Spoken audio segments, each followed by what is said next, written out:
Tēnā koutou tamariki mā. No mai haere mai ki te Wiki o te reo Māori. Welcome to Māori Language Week. Ko te aha I tēnei rā. What day is it today? Ko Rāapa I tēnei rā.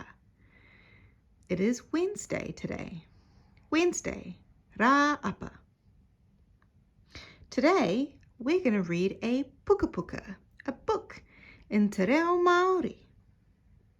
This puka puka is called Te Kaute, Counting, written by Kitty Brown, illustrated by Kirsten Parkinson.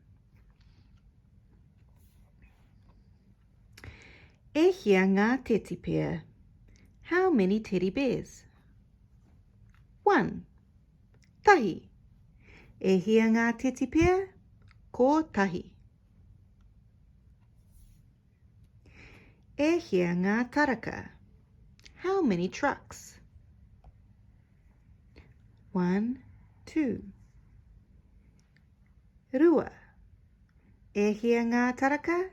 E rua. E hia ngā pahikara. How many bikes?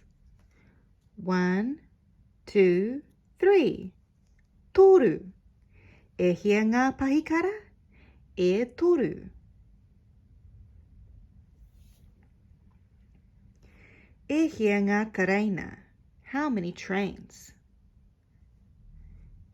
1, 2, 3, 4. Whā. E hia ngā tareina? E whā. E hia ngā tare. How many dolls? 1, 2, 3, 4, 5. Rima. E hia ngā tare? E rima. E hia ngā karetao. How many robots? 1, 2, 3, 4, 5, 6. Ono. E hia ngā karetao? E ono. E hia ngā motoka. How many cars? 1, 2, 3, 4, 5, 6, 7. Whitu. E hia ngā motoka? E whitu. E hia ngā poro. How many balls?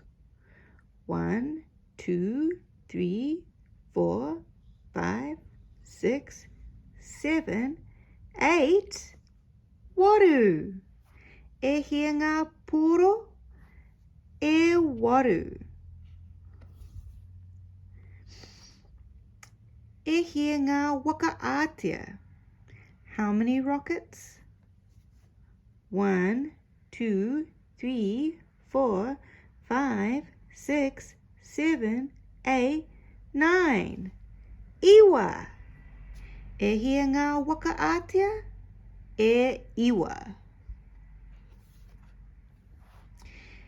E hia ngā pororako. How many blocks?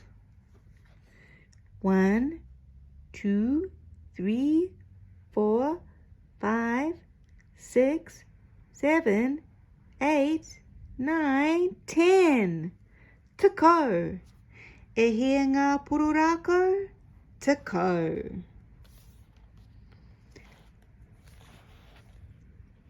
1, tahi, 2, rua, 3, toru, 4, whā, 5, rima, 6, ono, 7, whitu, 8, waru, 9, iwa, 10, tako. Tahi, rua, toru, whā, rima, ono, whitu, waru, iwa, tako. Ka rawa. Ko motu te puka puka. Nā mihi ki a koutou. Ka kite anō. See you again. Haere rā.